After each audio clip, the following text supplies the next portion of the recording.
Você propõe uma ação contra uma pessoa. Os dados do autor você tem que é o seu cliente. O réu basta o nome completo e o endereço. Porque se você não souber se ele é casado, se você não souber a profissão, se você não souber o endereço da identidade, a CPF de identidade, você não vai propor ação contra isso.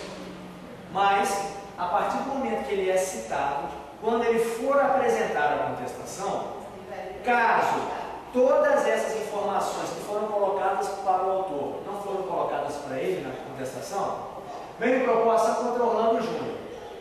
Vamos supor, só para chegar tempo, que está assim: brasileiro, casado, solteiro, filho de João de Maria, identidade tal, CPF tal, endereço tal, certo tal.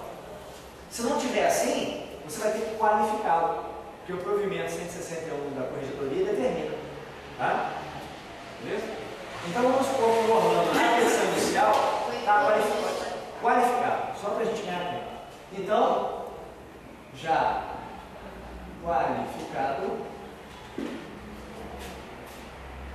por seu advogado que esta subscreve, vem a presença de Vossa Excelência a apresentar contestação nos seguintes termos. Eu sempre falei para vocês que você tem que indicar o endereço do advogado, tá? Ou no cabeçalho ou no réu. Então você poderia colocar aqui: você advogado que se subscreve com o endereço profissional indicado no cabeçalho ou no rodapé, tá? Evidentemente que, se o endereço do advogado já estiver na procuração, essa irregularidade está suprida, tá? Mas sempre colocar. É porque eu estou com pouco tempo aqui, tá? Eu tenho que ensinar para vocês. Então, por ser advogado que se subscreve com o endereço profissional indicado no cabeçalho ou no rodapé, ou se na folha da petição não tiver isso, o endereço profissional na rua tal, número tal, sala tal, centro, tá? Então, lembre, você vai se apresentar a contestação nos seguintes termos. Vou começar aqui, vamos botar aqui, número 1. Da realidade dos fatos. Qualquer coisa que esteja colocado aqui, tá? Então, nesse primeiro item aqui, eu vou falar o que efetivamente aconteceu. Eu ainda não estou contestando, tá? Até porque, para que eu tenha elementos, o juiz tem elementos, eu falo: por que houve falta de interesse? Tá? Então, na 1 aqui, anotem só a estrutura, que eu vou botar no meu blog. Essa petição já está pronta. A contestação já está pronta. Então, coloca só a estrutura para vocês analisarem lá depois. Tá? Da realidade fática.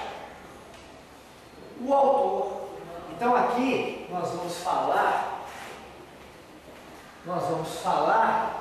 do comodato.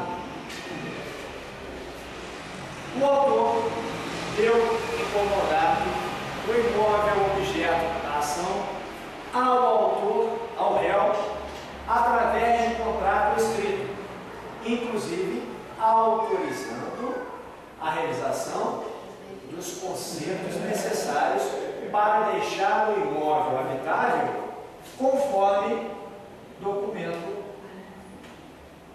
anexo. Ou seja, eu ainda não estou contestando nada, eu só tenho que dar essa informação para o juiz, até porque para que eu possa trabalhar as minhas preliminares. Como é que eu posso falar que falta interesse se eu não dou essa informação para o juiz que houve comodato, certo? E não equivocação. Então, nessa primeira situação aqui, eu narro os fatos de forma sucinta e apresento o documento. Ótimo. Feito isso, eu já posso começar a trabalhar nas preliminares. Então, das preliminares. Normalmente, né, a gente vai arguir as preliminares peremptórias primeiro. Ah, mas eu esqueci o que é preliminar peremptória e o que é dilatória. Não interessa, vai arguindo então. Então, qual é a diferença de uma para a outra? Sem técnica nenhuma. A peremptória não tem que você consertar. É uma irregularidade que não tem jeito. Por exemplo, impossibilidade jurídica do pedido. Eu tenho como consertar isso? Não tem, não. O juiz vai extinguir. Falta de procuração. O juiz vai extinguir de cara o processo ou vai dar oportunidade ao autor para consertar? Se ele não sanar a irregularidade, aí sim ele extingue. Então, quando você estiver diante disso, a irregularidade ela é tamanha que não tem como resolver, peremptória, o juiz extingue o processo. Caso haja a possibilidade de suprir aquela irregularidade, nós estamos diante de uma preliminar dilatória. Por exemplo, falta de procuração. Basta que o juiz intimpe o autor para apresentar a procuração para suprir a irregularidade. Ele vai jogar por fora todo aquele processo? Não vai, né? Então, vamos arguir. Preliminar se arguir, né? Vamos arguir primeiro as preliminares peremptórias para depois arguir as preliminares dilatórias. Não, a peremptória não. Não tem como. Dilatória, dilatar. Né? Então, por exemplo, a procuração. Faltou a procuração. O juiz vai extinguir de cara ou vai dilatar um pouquinho para você suprir? Tá? Então não tem muita técnica que eu estou falando não, mas as palavras, né? Então eu dilato um pouquinho o processo para você resolver. Tá? Então, das preliminares, eu tenho a incapacidade da parte. Tem como regularizar isso? Tem. Então, na representação, não basta eu emendar a inicial e colocar o autor representado pela procuradora, resolvi. Né? Litispendência, não tem como. Inépcia da inicial, falta do pedido. E aí? Tem como sanar? Vamos dar uma olhadinha no 284? No artigo 284? Olha o que fala o 284. Pode. Verificando o juiz que a petição inicial não preenche os requisitos exigidos nos artigos 282 e 283 ou se apresenta defeitos e irregularidades capazes de dificultar o julgamento de mérito, determinará o autor a emenda ou complete no prazo de 10 dias. Então, olha só, mas existem determinadas situações que não tem como. Existe a inépcia da inicial também, quando o pedido é juridicamente possível.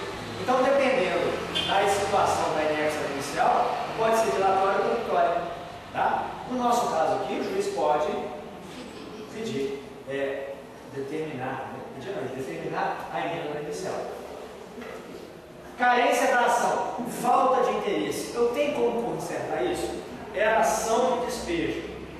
Eu tenho como transformar uma na outra? Procedimentos completamente diferentes. Então, eu tenho que distinguir o processo. Se eu proponho uma ação por outra, não tem como distinguir. Então, ó, peremptória, dilatória, dilatória. Então, vamos começar com a litispendência e depois carência da ação. A minha técnica de redação, mas aonde está no código que fala assim, em lugar nenhum você vai achar. Só que é a forma que eu faço. Então tem gente que faz diferente. Mas eu acho interessante você sempre separar os assuntos para não ficar confuso. Então eu vou colocar aqui das preliminares, coloca aqui, olha, da litispendência.